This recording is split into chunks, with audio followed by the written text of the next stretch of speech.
All right, guys, so we have been learning subnetting for the past 2 or 3 videos in this Networking Plus N10-00 certification class that I'm putting together. And some of you guys are probably lost and confused and wondering why we're doing this. Well, now I'm going to show you why we are doing this, to show you that these numbers actually mean something other than weird looking numbers written in a chart. So I'm going to show you guys a concept called a router on a stick. This is something that you will learn or apply if you go for your CCNA in the future or whatever the case may be. So the first thing you have is a router. It is represented by this circle with these lines going down the middle. It is connected to a switch, which is represented by this square with arrows going in opposite directions. And then hanging off this switch, you might have a computer over here, a computer over here, a computer over here, and a computer over here. Now in this example, all these computers can be on the same VLAN, or we can separate them to where these guys will be representing VLAN 2, these guys will be representing VLAN 3, and the switch by default is going to represent VLAN 1.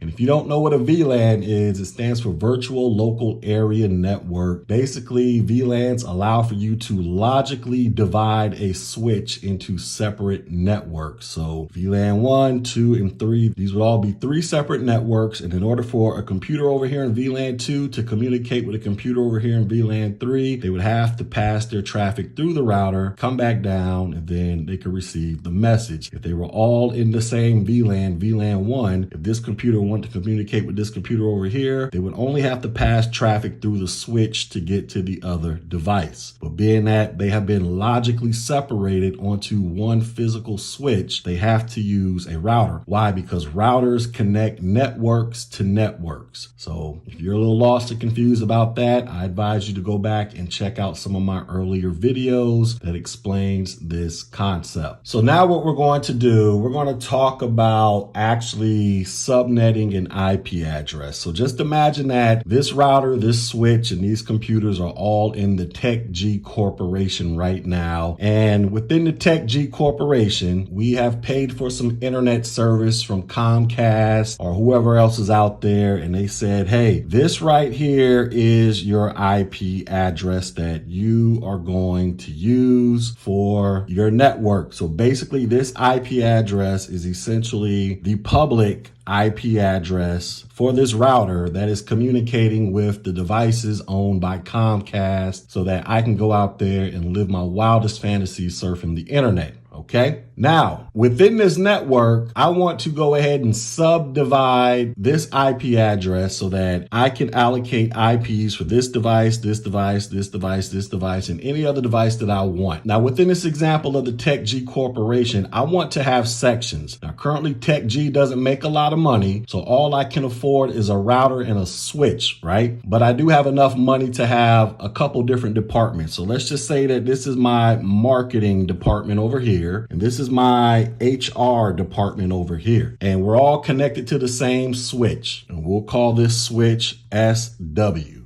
And this is our router in case you need to see it. Now, I want the people in HR to only be able to access whatever devices are within the HR department. And I want the marketing people to only be able to access devices in the marketing department. So that's why these guys are in VLAN 2. These guys are in VLAN 3. But I also want them both to be able to communicate with the switch VLAN 1 as well. Like I stated earlier, in order for that to happen, you need to go through the router so you can pass traffic back and forth. Now, this IP address right here, 192.16.1.1. This is a Class C address.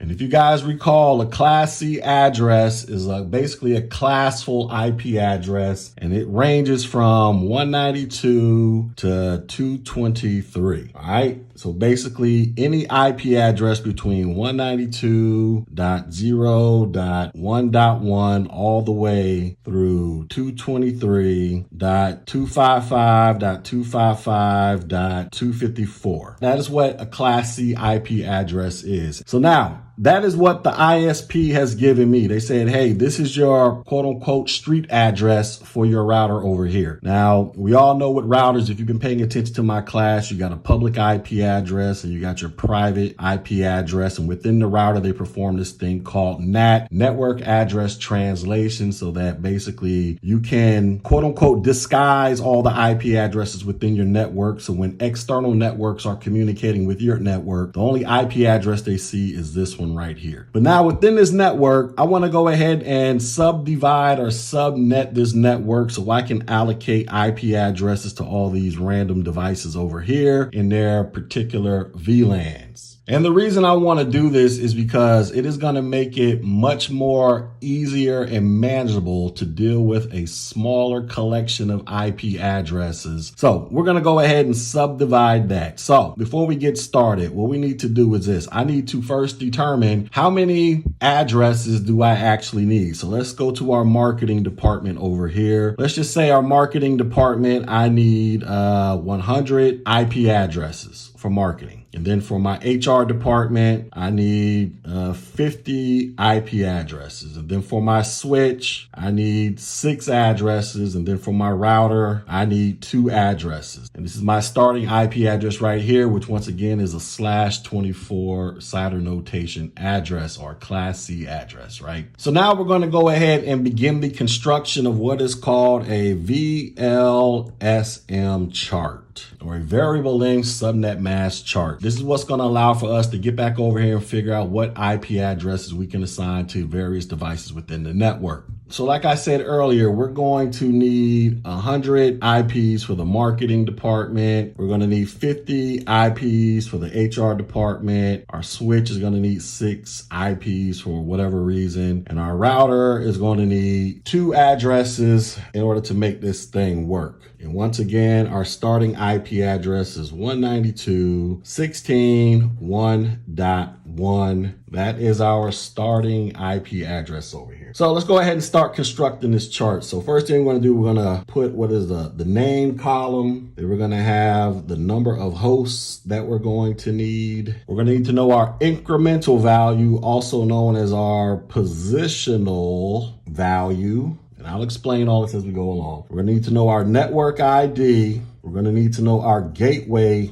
address. We're going to need to know our IP range. And we're going to need to know our broadcast IP address. And we're also going to need to know our custom subnet mask. And in some cases, this is more particular to CCNA, you may need to know this thing called your wildcard mask. But we're not going to worry about the wildcard mask at this present moment. So this is the chart that we are about to build, ladies and gentlemen. Now, before we go ahead and start building this chart, let me go ahead and show you a quick little way on how to go about figuring out how many hosts you may need and what the subnet mask may be and all that wonderful stuff real quick. All right, so here's a little handy dandy chart that you can put together real quick when you're out there taking your Network Plus exam, which is going to help you figure out what the hosts are and the appropriate subnet mask that goes with the host. And all you're going to be doing is using your power of 2s chart. So you're going to put 2 to the 0, 2 to the 1st, 2 squared, 2 cubed, 2 to the 4th, 2 to the 5th, 2 to the 6th, 2 to the 7th. You can drag this thing out, 2 to the 8th, 2 to the 9th, so on and so forth. But this right here represents your 4th octet. So from there, you can calculate how many hosts you're going to need. So 2 to the 0, well, that equals 1. 2 to the 1st, 2, 4, 8, 16, 32, 64, 128. And then from there, we can go ahead and figure out what our subnet mask is going to be using /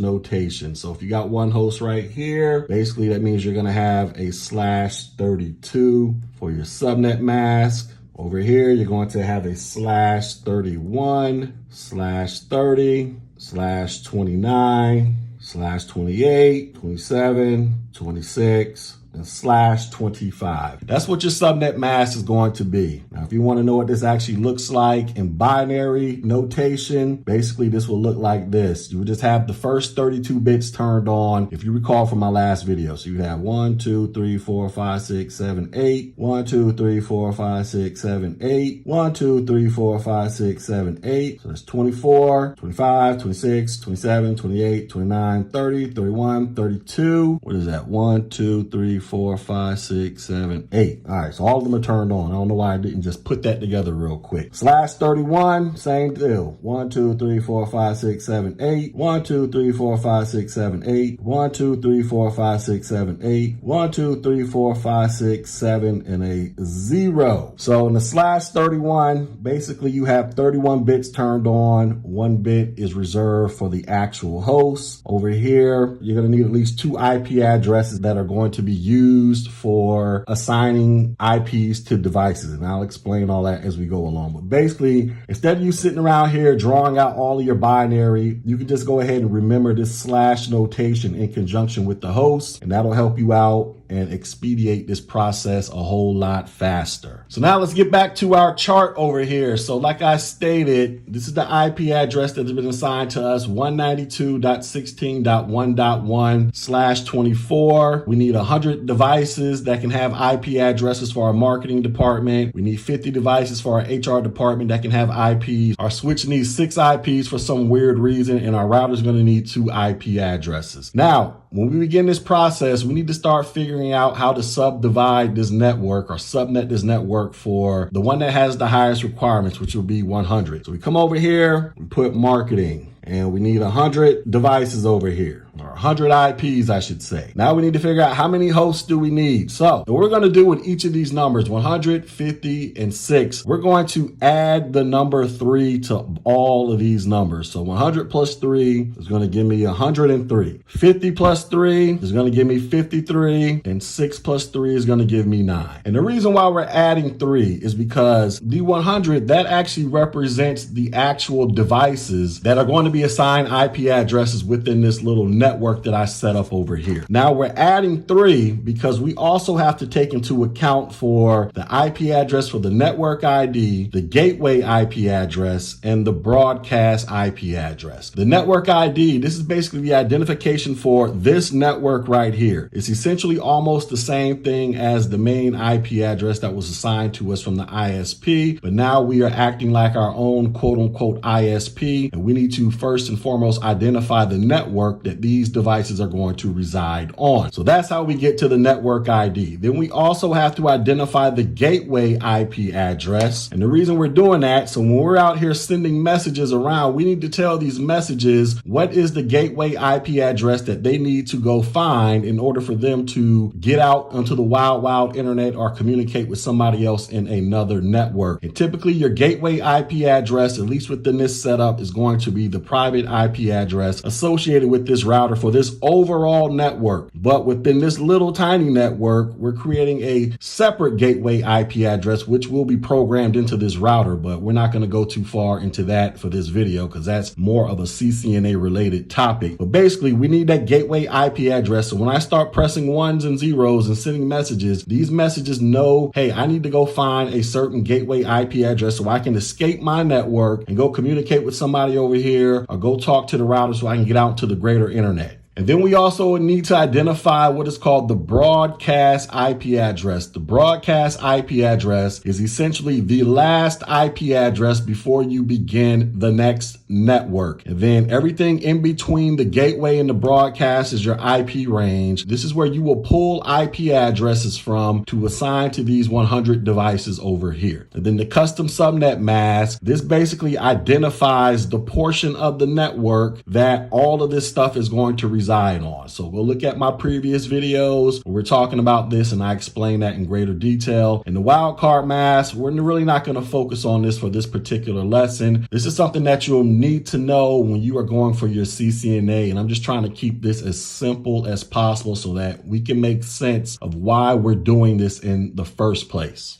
So like I stated, we got 100 devices that need IP addresses for our marketing department, 50 devices for our HR department, 6 IPs need to be assigned to this switch for whatever reason, and then the router is going to need 2. And with the router, we're going to add another 2 to it, and I'll explain that when we get down to it. So 100 plus the 3, remember the 3 came from, we need to set up an IP for the network ID, the gateway, and the broadcast. So we need a grand total of 103 IP addresses within this network. Now, what we're going to do next, we're going to figure out what is the positional value or the incremental value for this particular network that we are about to construct. And we come back over to this chart over here to figure that out. So when I was telling you about the hosts, I put 1, 2, 4, 8, 16, 32, 64. Then I drew a line to indicate the break between octet number 4 and octet number 3. And if you were to keep dragging this power twos thing out, you would start this positional spot all over again and just keep going down the line. But basically, these incremental values or these positional values are essentially going to tell me what spot in the octet is going to fulfill my actual host requirements so that I can have enough IP addresses to allocate to my devices. All right. So we come back over here. As I stated, I need 103 IP addresses in total for this particular network. We come back over here to our positional values, incremental values, whatever you want to call them. And we're going to figure out what number does 103 go into without going over. So does 103, does it go into 1? No. 2, no. What does it actually go into? 103 can comfortably fit inside the number 128 without going over. Now, being that we need 103 hosts, that means we're going to be just fitting comfortably inside of the 4th octet, dealing with our positional value of 128. So we're going to come down to our incremental block, and we're going to put a 0.128 to indicate that we are operating out of the 4th octet, because that is what 103 comfortably fits inside of, ladies and gentlemen. Now we need to figure out what is our network ID. So remember, this is our starting IP address, 192.16.1.1. With this particular network, we're operating out of the 4th octet. So that means we're just going to zero out the last octet. So our network ID for this network is going to be 192.16.1.0. That is the very first IP address for this network, which is part of the extra 3 numbers that I added here. Our gateway address is just going to be one IP address above this one. So that's going to be 192.116.1.1. And then our IP range is going to be one IP greater than the gateway. So it'll be 192.16.1.2. I'm just going to go ahead and put a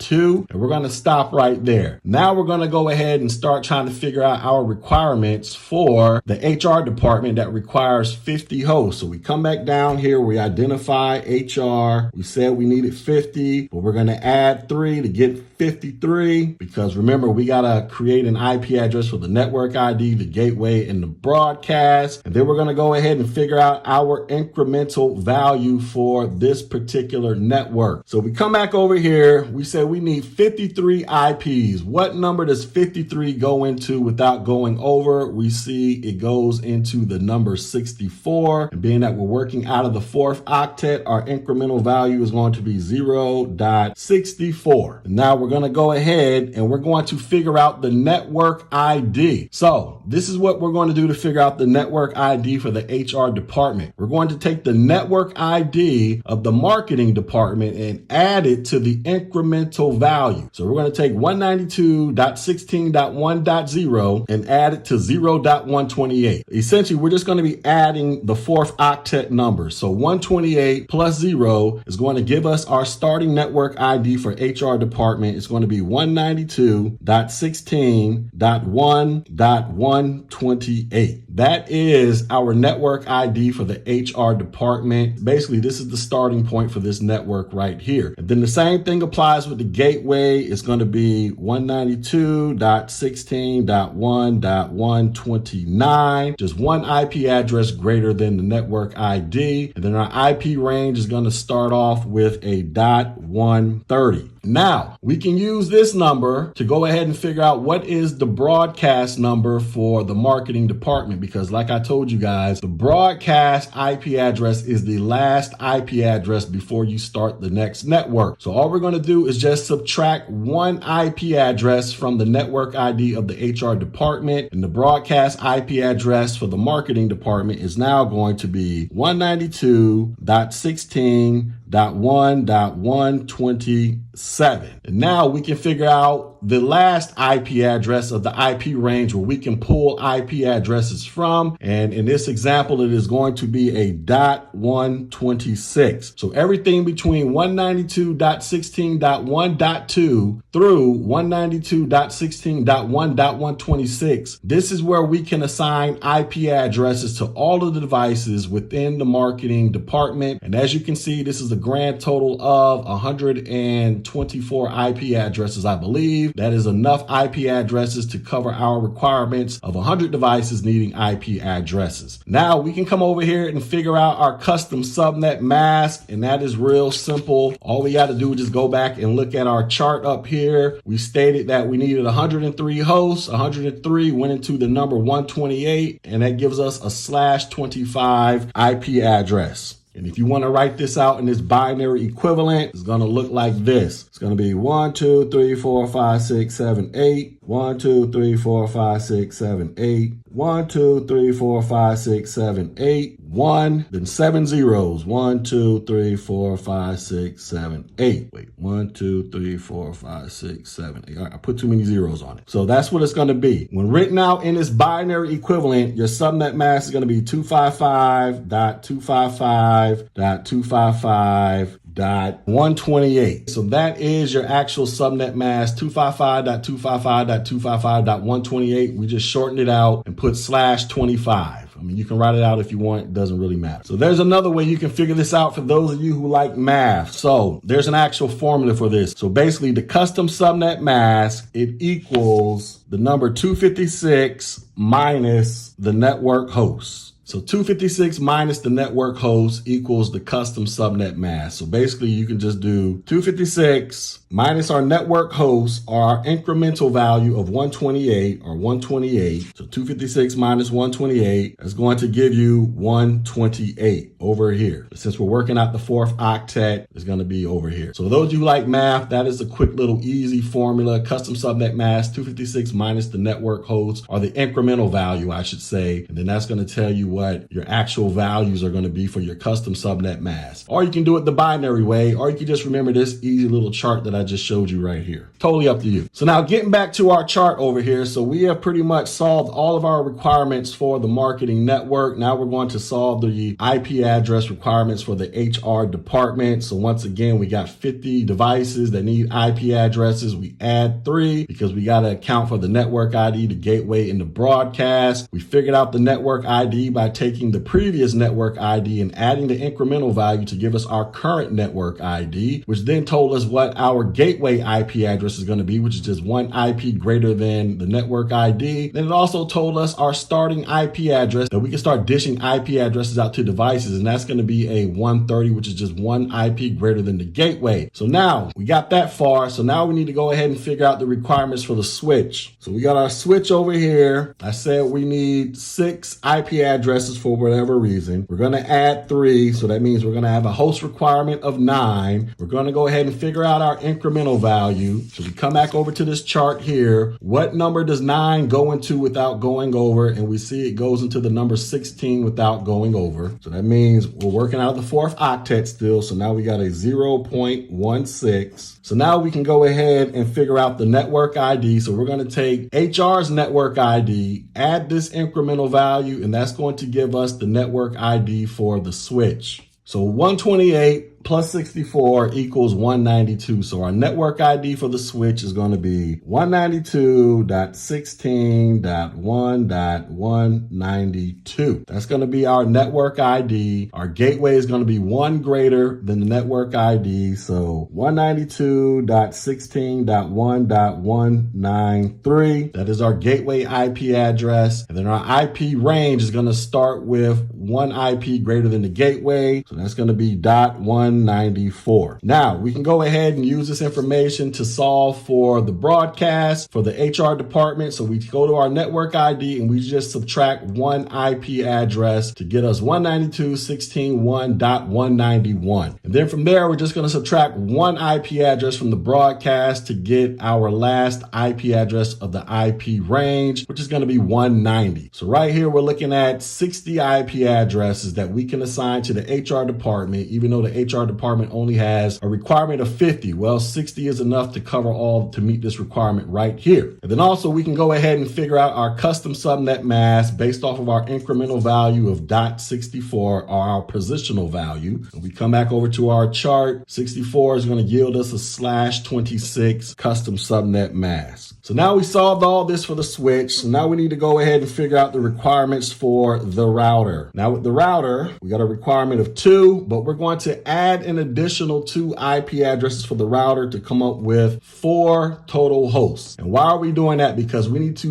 to account for the network ID of the router and the broadcast. We do not need to account for the gateway IP address. Why? Because the router is the gateway. So we come back over to our little chart over here. We need to account for 2 IP addresses for this router, the private IP address and the public IP address. That is essentially what we are accounting for in this overall network that we are constructing over here. Remember, the router by default, at least in this scenario, this is the gateway device. Everything is trying to find this gateway device so they can go out there and communicate with the internet, or this network can communicate with this network and vice versa. So that's why we don't need to account for a gateway, and we only need to add an additional 2 hosts to this. So now we need to go to our chart and figure out what does the number 4 go into without going over. So 4, it goes into the number 4 without going over. So our incremental value, since we're in octet number 4, is going to be 0.4. Now to find the network ID for the router, we're just simply going to add 192 plus 16. So our network ID for this router is going to be 192.16.1.208. That is our network ID for the router, because we simply took the network ID for the switch and added it to the incremental value 192 plus 16. We're in the 4th octet is going to yield us a 208. Now we can figure out our IP range. It's going to be one IP greater than the network ID. So this is going to start with a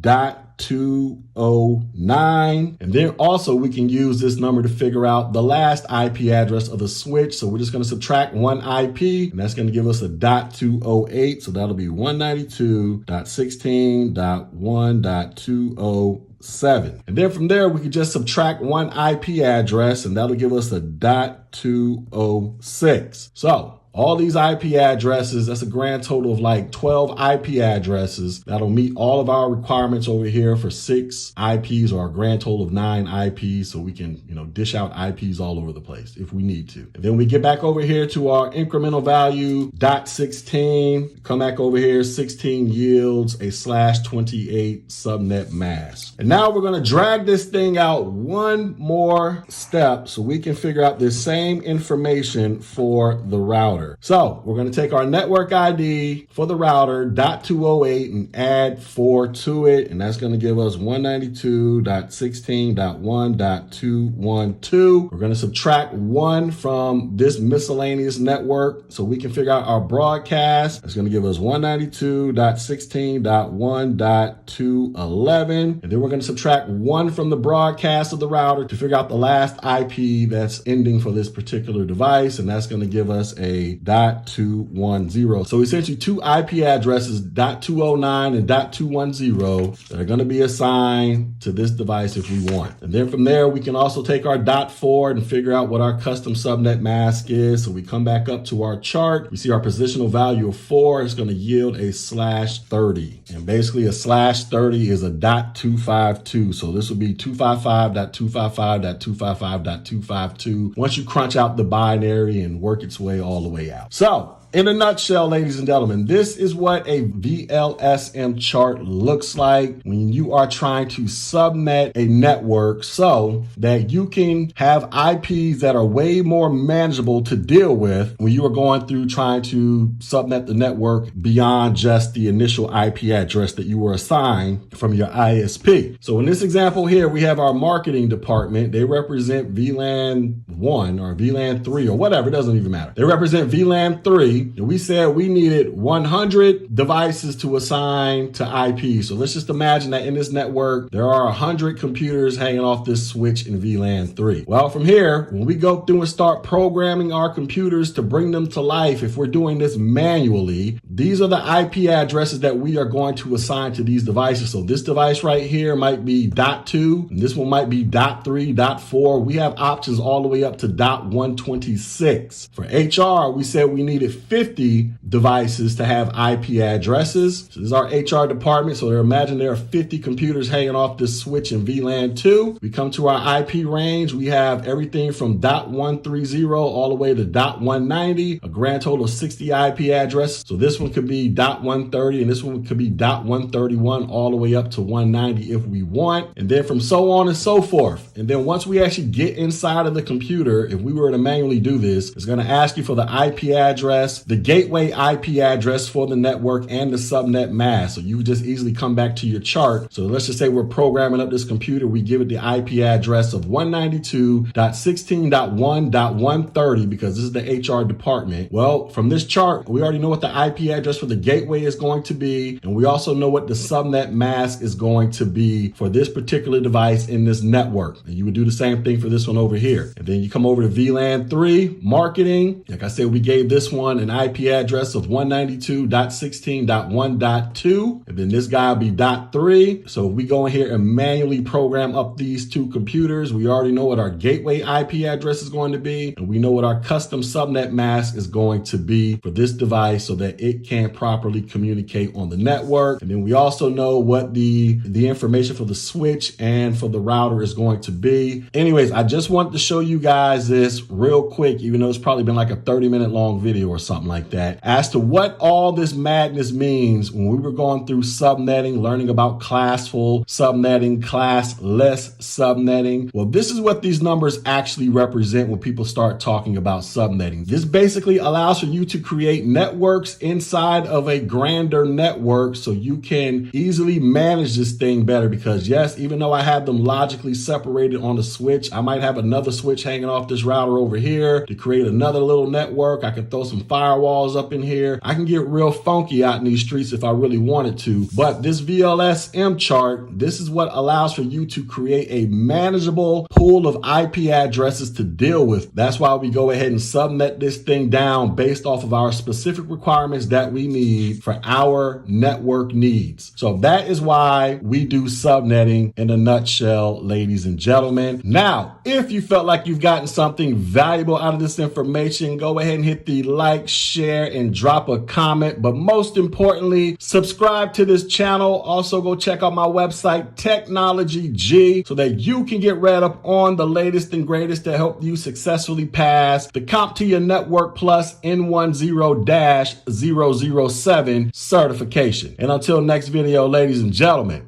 peace.